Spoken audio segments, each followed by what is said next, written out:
Ito yung ulam na nung unang matikman ng aking mister ay talaga namang nagustuhan niya. Meron ako ditong 3 kamote at kinat ko to into cubes tulad nito.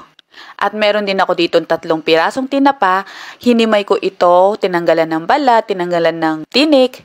At heto na nga, ganito ang pagkakahimay, pero itong ulo wag muna natin itatapon dahil gagamitin natin to mamaya. Sinimulan ko nang magisa dito ng bawang at sibuyas.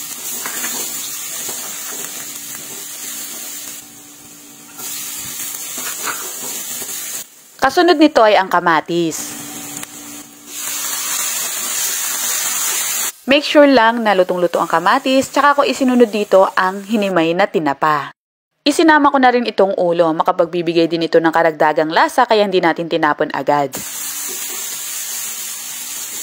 Isang kutsa lang mabuti itong tinapa para mabawasan ang lansa. Tsaka ko na nilagay dito ang kamote. Hindi ko lang alam kung natikman nyo na ito o nailuto nyo na ito, pero sa amin sa Pampanga, kilalang kilala to. Kaso hindi ko alam kung anong tawag ng mga Kapampangan dito. Nanuya po wari ngaus kanini. Mga Kapampangan, i-comment nyo naman yan. So nilagyan ko na ito ng tubig na masisilbing sabaw natin at tinimplahan ko ito ng patis at paminta. Haluin lang natin to saglit tapos tatakpan natin for 5 to 10 minutes para lumambot ang kamote.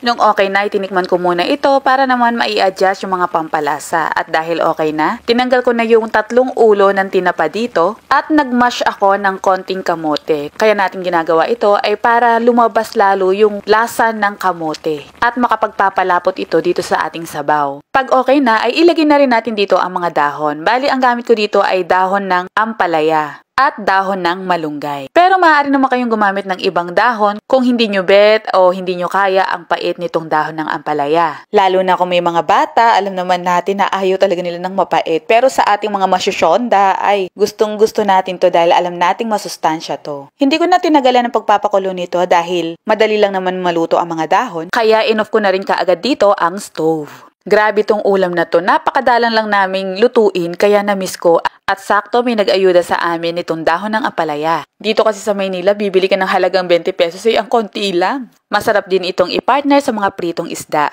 Ito nga pala ang ulam na nung unang matikman ng aking mister ay nagustuhan niya agad. Kaya pag nagluluto ako nito ay napapadami ang kain niya. Mga ka-MU, kung kayo naman ay may tanim na kamote o kaya ng ampalaya, pwede nyo talaga itong lutuin, lalo na kung madami kayong ani. Subukan nyo, napakasarap po talaga. Murang-mura lang, pero napakasustansya